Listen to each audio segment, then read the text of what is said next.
नमस्कार, आप देख रहे हैं नॉन स्टॉप 9। मैं हूं शीतल राजपूत। आज की बड़ी खबर, पंजाब में विधानसभा चुनाव की तारीख आगे बढ़ा दी गई है। अब पंजाब में विधानसभा चुनाव 20 फरवरी को होंगे। इससे पहले चुनाव आयोग ने 14 फरवरी को वोटिंग कराने का ऐलान किया था, लेकिन 16 फरवरी को रविदास जयंती होने की वजह से पंजाब की सरकार ने तारीख आगे बढ़ाने की गुजारिश की थी। इलेक्शन कमीशन का धन्यवाद करना चाहता कि मैं इलेक्शन डेट डिकलेयर होने तो बाद इलेक्शन कमीशन नूं एक लैटर लिखिया सी, जिहदे विच मैं उन्हां नूं बेनती कीती सी। ऐसी बतौर मुख मंत्री सरकार वल्लों इलेक्शन कमीशन नूं बेनती कीती सी ते मैनूं खुशी है कि इलेक्शन कमीशन ने साडी वो बेनती प्रवान कीती है। चुनाव आयोग ने पंजाब के मुख्यमंत्री चरणजीत सिंह चन्नी की गुहार पर विधानसभा चुनाव की तारीख को 14 फरवरी की बजाय 20 फरवरी कर दिया है। सीएम चन्नी ने 16 फरवरी को होने वाली रविदास जयंती के मद्देनजर 14 फरवरी को चुनाव रोकने के लिए मुख्य चुनाव आयुक्त के नाम चिट्ठी लिखी थी और बाद में पंजाब के तमाम सियासी दलों ने इस मांग का समर्थन किया था।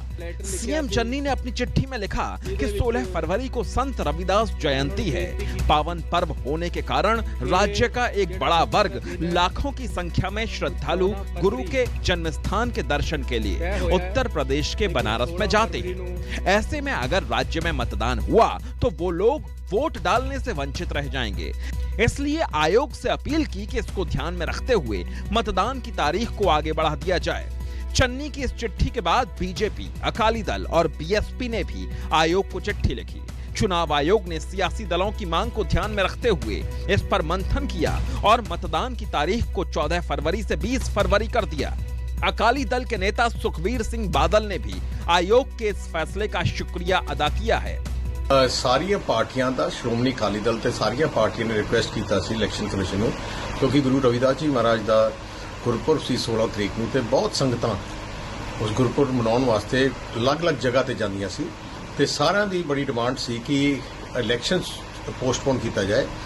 मैं भी इलेक्शन कमीशन लिखिया सी, सारिया पार्टियां ने लिखिया ते बड़ी खुशी है कि अज इलेक्शन कमीशन ने साडी गल मन के 20 फरवरी नूं इलेक्शन कर दिता है। पंजाब में रविदासिया और रामदासी सिखों सहित अनुसूचित जाति की 32% आबादी है। इनका ज्यादातर हिस्सा गुरु रविदास में श्रद्धा रखता है। जयंती के दिन दर्शन की इच्छा से पंजाब के लोग 13 और 14 फरवरी को ही स्पेशल ट्रेनों के जरिए पंजाब से बनारस के लिए रवाना हो जाएंगे और ये लोग 16 फरवरी के बाद ही पंजाब लौटेंगे। यही वजह है कि पंजाब की तमाम पार्टियां इस मुद्दे पर एकमत हो गईं। हालांकि सबसे पहले आयोग को चिट्ठी लिखने के कारण सीएम चन्नी इसे अपनी जीत करार दे रहे हैं। विशाल अंग्रेश, चंडीगढ़, न्यूज़ 24। और पंजाब से जुड़ी एक बड़ी खबर, ब्रेकिंग न्यूज इस वक्त आ रही है और वो ये आ रही है कि चरणजीत सिंह चन्नी ही हो सकते हैं कांग्रेस का मुख्यमंत्री उम्मीदवार का चेहरा। पंजाब कांग्रेस ने इसका संकेत दिया है, चन्नी को उम्मीदवार बनाए जाने की ओर इशारा किया है। कांग्रेस ने सोनू सूद का एक वीडियो ट्वीट किया है जिसमें चन्नी को सीएम उम्मीदवार पेश करने की बात हो रही है। असली चीफ मिनिस्टर वो या असली राजा वो जिसको जबरदस्ती कुर्सी पे लेके आया जाए, उसको स्ट्रगल नहीं करनी पड़े, उसको बताना नहीं पड़े कि मैं चीफ मिनिस्टर कैंडिडेट हूं, मैं डिजर्व करता हूं। वो ऐसा होना चाहिए जो बैक बेंचर हो और उसको पीछे से उठा के ले और बोल कि तू डिजर्व करता, तू बनो। वो जो बनेगा वो देश बदल सकता है।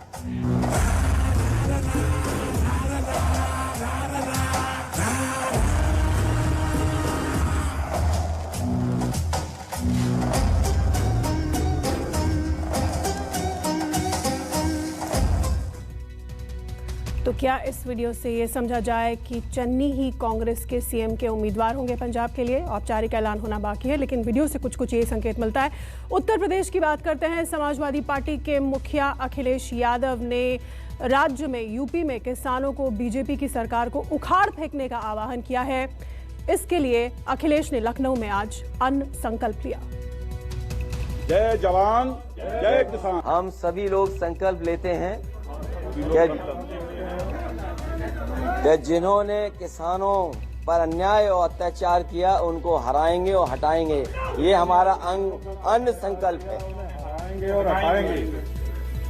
यूपी में पहले चरण की वोटिंग में सबसे ताकतवर किसान हैं। किसानों को साधने के सिवा किसी भी पार्टी के पास कोई विकल्प नहीं। यही वजह है कि अगड़े बनाम पिछड़े की पॉलिटिक्स को धार दे रहे अखिलेश यादव को भी अब अन्य संकल्प लेना पड़ रहा है। धान और गेहूं के साथ अखिलेश की प्रेस कॉन्फ्रेंस में किसानों से जुड़े प्रतीकों की कमी नहीं थी। लखीमपुर खीरी कांड में गंभीर रूप से घायल हुए किसान नेता तेजिंदर बिर्क भी अखिलेश की प्रेस कॉन्फ्रेंस में मौजूद थे।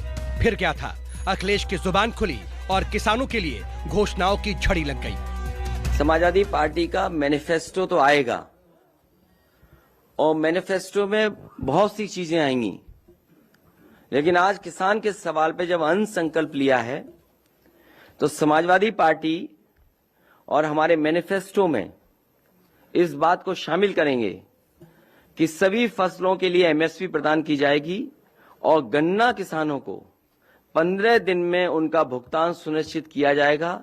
इसके लिए फार्मर्स रिवॉल्विंग फंड भी अगर बनाना पड़ेगा, फार्मर्स रिवॉल्विंग फंड बनाने का काम करेंगे जिससे किसानों का भुगतान न रुके। साथ ही साथ 300 यूनिट जो फ्री बिजली का समाजवादी पार्टी ने संकल्प लिया है, घोषणा की है, मैनिफेस्टो में शामिल करेंगे। मैं उस बात को फिर दोहराता हूं कि सभी किसानों की सिंचाई के लिए मुफ्त बिजली दी जाएगी। साथ ही साथ ब्याज मुक्त लोन, बीमा एवं पेंशन की भी व्यवस्था किसानों के लिए की जाएगी। अखिलेश यादव ने दिल्ली की सीमाओं पर किसानों के आंदोलन का जिक्र करते हुए दावा किया कि किसान किसी भी सूरत में खुद को सताने वाली सरकार को समर्थन नहीं करेंगे। समाजवादी पार्टी और हम अन्य संकल्प लेते हैं कि जिन्होंने किसानों पर अत्याचार और अन्याय किया है उस भाजपा को हराएंगे, हटाएंगे। हमारी अपील है कि किसान अन्नदाता भारतीय जनता पार्टी को हराएं, हटाएं। साथ ही साथ हम अपने तमाम लोगों से कहेंगे इस अन्न संकल्प को से जुड़ें और इस आंदोलन को, इस कार्यक्रम को, इस फैसले को आगे बढ़ाएं। 5 ट्रिलियन वाली अर्थव्यवस्था के केंद्र सरकार के दावे की खिंचाई करते हुए समाजवादी पार्टी के मुखिया ने यूपी सरकार के दावों को भी हवा हवाई करार दिया। हालांकि न्यूज 24 से बातचीत में यूपी सरकार के कानून मंत्री ब्रजेश पाठक ने दावा किया कि बीजेपी से समाज का हर तबका खुश है। सब पीएम मोदी की योजनाओं के कारण कमल खिलाने को तैयार हैं।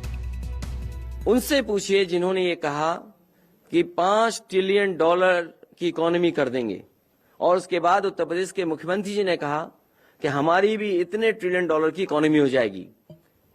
और जहां तक समाजवादी पार्टी का है, इसीलिए मैंने कहा कि हम मैनिफेस्टो में जब आपके सामने आएंगे उन तमाम बिंदुओं को रखेंगे जिनसे इन चीजों को पूरा किया जाएगा। भारतीय जनता पार्टी हमेशा किसानों के साथ है। हम किसान परिवार के सदस्य हैं और किसानों का आशीर्वाद भाजपा को प्राप्त है। आप देख रहे हैं जहां तक आपने वादों की बात की है, संकल्प पत्र हमारा तैयार हो रहा है और भारतीय जनता पार्टी उस पर काम कर रही है। इसके लिए अलग से कमेटी है और जैसे ही संकल्प पत्र तैयार हो जाएगा हम आपके समक्ष दोबारा आएंगे। बीजेपी सिर्फ जुबान से ही अखिलेश यादव को जवाब नहीं दे रही है, बल्कि पार्टी ने अपने नेताओं को साइकिल की सवारी कराने वाली समाजवादी पार्टी की रणनीति पर भी पलटवार किया। लखनऊ में डिप्टी सीएम केशव मौर्य की मौजूदगी में डॉक्टर सुरभि समेत समाजवादी पार्टी, कांग्रेस और जनवादी पार्टी के कई नेता बीजेपी में शामिल हो गए। केशव मौर्य ने दावा किया कि जल्द ही समाजवादी पार्टी के गुब्बारे की हवा निकलने वाली है। जो लोग हमें छोड़ के गए थे उनकी हालत क्या हुई और समाजवादी पार्टी बसपा की क्या हालत हुई आप जानते हैं। पूरे प्रदेश और देश के लोग कह रहे थे कि अब की पता चल जाएगा, लेकिन मैं उत्तर प्रदेश के जनमानस का चरण वंदन करके आशीर्वाद देना चाहता हूं कि उत्तर प्रदेश की 25 करोड़ जनता ने सपा बसपा के जो कुत्सित गठबंधन था उसे फ्लॉप कर दिया और 63 से अधिक सीटें भाजपा को दी। आप देखेंगे जब वो गठबंधन फ्लॉप हुआ है तो इन लोगों का कोई मतलब नहीं है। ये वही हाल है कि अपना कुछ है नहीं, दूसरे के सहारे चुनाव लड़ना चाहते हैं। मैं तो एक उदाहरण कल देख रहा था कि वो उसी प्रकार है जैसा कोई विद्यार्थी पूरे साल क्लास में न जाता हो, क्लास को बंक करता हो और जब इम्तहान देने जाए तो अड़ोस पड़ोस को ताक झांक करके पास करने का, कॉपी में लिखने का प्रयास करे। ऐसे सभी विद्यार्थी फेल होते हैं। इन चुनाव में अखिलेश यादव बुरी तरह से फेल साबित होंगे। यूपी में 10 फरवरी को पहले चरण की 58 सीटों पर मतदान होना है, जिसके लिए नामांकन की प्रक्रिया जारी है। फिलहाल सभी पार्टियां पश्चिमी यूपी के किसानों को साधने में जी जान से जुटी हुई हैं। Bureau report, news 24। और नॉन स्टॉप 9 में हम बात बिहार की करेंगे। बिहार के नालंदा में जहरीली शराब से हुई 13 मौतों के बाद सीएम नीतीश कुमार सियासी तौर पर अलग थलग पड़ते नजर आ रहे हैं। महागठबंधन के बाद अब सहयोगी बीजेपी और जीतन राम मांझी की पार्टी भी शराबबंदी पर गंभीर सवाल उठा रही है। बिहार के सीएम नीतीश कुमार के गृह जिले नालंदा में जहरीली शराब से हुई 13 मौतों ने न सिर्फ शराबबंदी पर सवाल खड़े कर दिए हैं, बल्कि इस मुद्दे पर एनडीए में भी नई रार छिड़ गई है। विपक्ष तो विपक्ष, बीजेपी ने भी अपनी ही सरकार के खिलाफ मोर्चा खोल दिया है। ये जो बकबक कर रहे हैं, लगता है कि किसी दल के सुपारी लेकर के आके दोनों दल को लड़ाने का काम कर रहे हैं। और ये इस पर क्यों नहीं बयान दे रहे हैं कि जो आज नालंदा में जो घटना घटी है, ये क्यों घटी है? बिहार की सियासत में नीतीश कुमार के साथ चट्टान की तरह खड़े दिखने वाले पूर्व मुख्यमंत्री जीतन राम मांझी भी शराबबंदी के मामले में विपक्ष की जुबान बोल रहे हैं। हिंदुस्तानी आवाम मोर्चा के अध्यक्ष जीतन राम मांझी की दलील है कि जिस तरह गलती मानकर पीएम मोदी ने कृषि कानून को वापस ले लिया, ठीक उसी तरह सीएम नीतीश को भी शराबबंदी कानून वापस ले लेना चाहिए। इसका मतलब साफ है कि जो शराब नीति अभी हमारी सरकार की है, माननीय नीतीश कुमार के नेतृत्व में चलाया जा रहा है, उसमें कहीं न कहीं खामी है, जिसके चलते ये सब बातें हो रही है। तो इस चीज़ को शराबबंदी का जो यह कानून है, उसमें बहुत पहले भी हमने कहा था कि इसमें समीक्षा होनी चाहिए। एनडीए से इतर जमुई सांसद और एलजेपी सांसद चिराग पासवान और जन अधिकार पार्टी के अध्यक्ष पप्पू यादव भी शराबबंदी को लेकर नीतीश कुमार को कटघरे में खड़ा कर रहे हैं। इनकी माने तो बिहार में शराबबंदी बिल्कुल फेल है। प्रशासन की मिलीभगत से अवैध शराब का कारोबार फल फूल रहा है, गरीब लोगों को जेल भेजा जा रहा है। आप जान रहे हैं, बार बार हम लोग आपको आगाह कर रहे हैं कि जहरीली शराब का निर्माण प्रदेश में बड़े स्तर पर होने लगा है, और ये सिर्फ और सिर्फ आपके शराबबंदी कानून की विफलता की वजह से है। और उसके बावजूद मुख्यमंत्री नीतीश कुमार कोई कड़ा कदम उठाने को तैयार नहीं है। सरकार के संरक्षण में पूरा प्रोटेक्शन पुलिस प्रशासन, कितनी जान के बाद शराब बंद होगी या ये हम लड़ाई लड़ते रहेंगे? नालंदा में जहरीली शराब से हुई मौतों के बाद विपक्षी आरजेडी और कांग्रेस सीएम नीतीश कुमार से इस्तीफा मांग रही है। घटना के लिए सीधे तौर पर नीतीश कुमार को जिम्मेदार ठहरा रही है। बैकफुट पर आई नीतीश कुमार की पार्टी अब ये कहने को मजबूर है कि शराबबंदी का समर्थन पूरे सदन ने किया था। नालंदा में जहरीली शराब से मौत के बाद यह बात स्पष्ट हो गई कि शराबबंदी कानून पूरी तरह से बिहार में दम तोड़ चुका है। देखिए, माननीय मुख्यमंत्री के गृह जिला का कहानी है ये। मैं तो बार बार कहता हूँ, और उनके जो जायसवाल जी हैं वो भी कहे हैं कि समीक्षा होनी चाहिए। शराबबंदी पूरी तरह लागू नहीं है। लागू कहाँ से होगा जब आपके पूरे पदाधिकारी, जो वर्चस्व पदाधिकारी, वो अगर मिली भगत रहेगा माफियाओं से, शराबबंदी, शराब के जो माफिया हैं, तो फिर आप कहाँ से शराब को कंट्रोल कर पाओगे? जहाँ शराबबंदी प्रभावी है, वहाँ भी ऐसी घटनाएं प्रतिवेदित होती है, चाहे वह गुजरात हो, नागालैंड हो, मिजोरम हो, या जहाँ भी हो, अथवा जहाँ शराबबंदी निष्प्रभावी है, वहाँ भी ऐसी घटनाएं प्रतिवेदित होती है। बिहार में शराबबंदी 2016 में लागू हुई थी। तब बिहार में महागठबंधन की सरकार थी, यानी आरजेडी और कांग्रेस ने भी शराबबंदी का समर्थन किया था। लेकिन आज स्थिति बिल्कुल उल्टी हो चली है। जैसे जैसे शराबबंदी की खामियां उजागर हो रही हैं, आरजेडी और कांग्रेस शराबबंदी के खिलाफ आक्रामक होती जा रही है। यूपी चुनाव में जेडीयू के कूदने के फैसले से नाराज बीजेपी ने भी नीतीश पर हमला तेज कर दिया है, तो जीतन राम मांझी भी शराबबंदी की खामियां गिनाने में जुट गए हैं। जाहिर है, शराबबंदी ने नीतीश कुमार को बिहार की सियासत में बैकफुट पर धकेल दिया है। नीतीश सियासी मेले में अकेले दिख रहे हैं।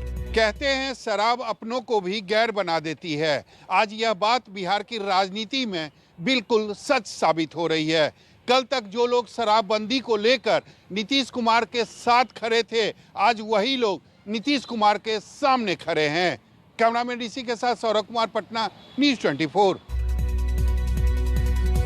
कल तक उत्तराखंड के कैबिनेट मंत्री और बीजेपी के कद्दावर नेता हरक सिंह रावत अब ना तो मंत्री हैं और ना ही पार्टी का सदस्य। पार्टी की सदस्यता से निकाले जाने के बाद वो इस कदर आहत नजर आए कि मीडिया के कैमरे पर ही फूट फूट कर रोने लगे। उन्होंने आरोप लगाया कि बीजेपी ने इतना बड़ा फैसला लेने से पहले एक बार भी उनके साथ चर्चा नहीं की। मीडिया के सामने ही फूट फूट कर रोने लगे उत्तराखंड के कद्दावर नेता हरक सिंह रावत। मंत्रिमंडल से निकाले जाने और बीजेपी से बाहर का रास्ता दिखाए जाने का दर्द आंखों के रास्ते बाहर आ गया। आंसुओं की धार ऐसी कि रुमाल गीले हो गए, गम ऐसा कि हरक के हलक सूख गए। रविवार की रात उत्तराखंड के मुख्यमंत्री पुष्कर सिंह धामी ने हरक सिंह रावत को मंत्रिमंडल से बाहर कर दिया था और उसके बाद बीजेपी ने भी 6 साल के लिए पार्टी से निकाल दिया। पार्टी से निकाले जाने के बाद हरक सिंह रावत एक इंटरव्यू के दौरान जार रोने लगे, बीजेपी को पानी पी पी कर कोसने लगे। हरक सिंह रावत ने दावा किया कि उत्तराखंड में इस बार कांग्रेस की सरकार बननी तय, क्योंकि बीजेपी ने जनता से जो वादा किया था वो पूरा नहीं किया। इन्होंने मनगढ़ंत खबरों के आधार पर निर्णय ले लिया। अब क्या बोलेंगे? क्या ये बोलेंगे कि हाँ हमने हरक सिंह को काम नहीं करने दिया, मेडिकल कॉलेज नहीं बना दिया, हमने सेंट्रल स्कूल नहीं खोला, हमने रुद्रप्रयाग कोटद्वार जिला नहीं बनाया, हमने रोजगार नहीं दिया लोगों को, हमने महंगाई कर दी, हमें कमियां ही कमी, ये तो नहीं बोलेंगे ना। अरे जिनके घर शीशे होते हैं उनको पत्थर नहीं मारना चाहिए। मैं इन सबको समझता हूँ ना, सबको समझता हूँ, मैं ऊपर से लेकर नीचे सबको जानता हूँ। मैं न्यूज 24 से खास बातचीत में हरक सिंह रावत ने केंद्रीय गृह मंत्री अमित शाह का जिक्र किया। ये दावा किया कि शाह ने उन्हें फोन किया था, पार्टी नहीं छोड़ने की अपील की थी, लेकिन खुद ही वादा तोड़ दिया। अमित शाह जी से जरूर अभी 1-1.5 महीने पहले अमित शाह जी का मुझको फोन आया था कि हरक सिंह जी आपकी मेरी दोस्ती अंतिम सांस तक रहनी चाहिए। मैंने कहा बिल्कुल भाई साहब, मैं अंतिम सांस तक रहेगी। अब मैंने कहा आपको कोई शक क्यों हो रहा है? कहा छोड़ के मत जाना। तो आज मुझे खुशी है कि मैंने जो वायदा किया था, मैंने खुद नहीं दोस्ती तोड़ी, उन्होंने दोस्ती तोड़ी है। दोस्त ना रहे और आज मुझे खुशी है और एक बोझ है। देखिए मैं बच्चन का बहुत पक्का हूँ। मैंने जब उनसे वायदा किया था तो मैं अंतिम समय तक उस वायदे को पूरा करना चाहता था। मैं खुश नहीं था। इधर उत्तराखंड के मुख्यमंत्री पुष्कर सिंह धामी का आरोप है कि हरक सिंह रावत अपने परिवार के लोगों के टिकट के लिए बीजेपी पर दबाव बना रहे थे।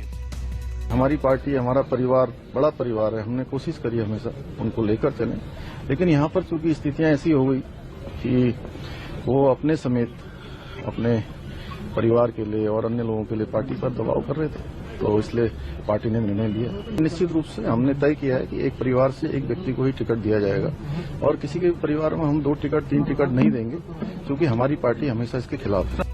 हरक सिंह रावत पिछले काफी दिनों से कांग्रेस के संपर्क में रहे। हालांकि सूबे के पूर्व मुख्यमंत्री और वरिष्ठ कांग्रेस नेता हरीश रावत हरक सिंह को लेकर सहज नहीं है, क्योंकि पिछले विधानसभा चुनाव से पहले हरक सिंह ने इसी अंदाज में हरीश रावत की कैबिनेट से इस्तीफा दे दिया था।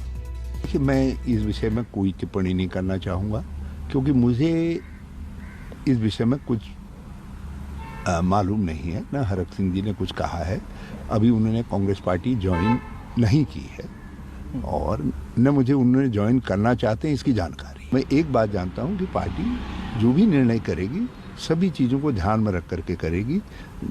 लोगों में क्या प्रतिक्रिया है, समाज में, राज्य में क्या प्रतिक्रिया है, उसके क्या परिणाम होंगे, सब चीजों को विचार करके निर्णय करें। सूत्रों के मुताबिक हरक सिंह रावत विधानसभा चुनाव में 3 सीटों पर अपने रिश्तेदारों और खुद के लिए टिकट मांग रहे थे। इनमें से एक टिकट वो अपनी पुत्र वधू अनुसुईया को दिलाना चाहते थे, लेकिन पार्टी एक परिवार एक टिकट के फॉर्मूले पर अड़ी थी। माना जा रहा है कि कांग्रेस हरक सिंह रावत के साथ ही उनकी पुत्र वधू अनुसुईया को भी टिकट देने को तैयार हो गई है। नमस्कार, मैं हूं मानक गुप्ता। अगर आपको हमारा ये वीडियो पसंद आया हो तो इसे लाइक और शेयर जरूर करें और हाँ, हमें सब्सक्राइब और फॉलो करना ना भूलें ताकि आप देश और दुनिया की कोई खबर मिस ना करें। तो जुड़े रहिए हमारे साथ और देखते रहिए न्यूज़ 24।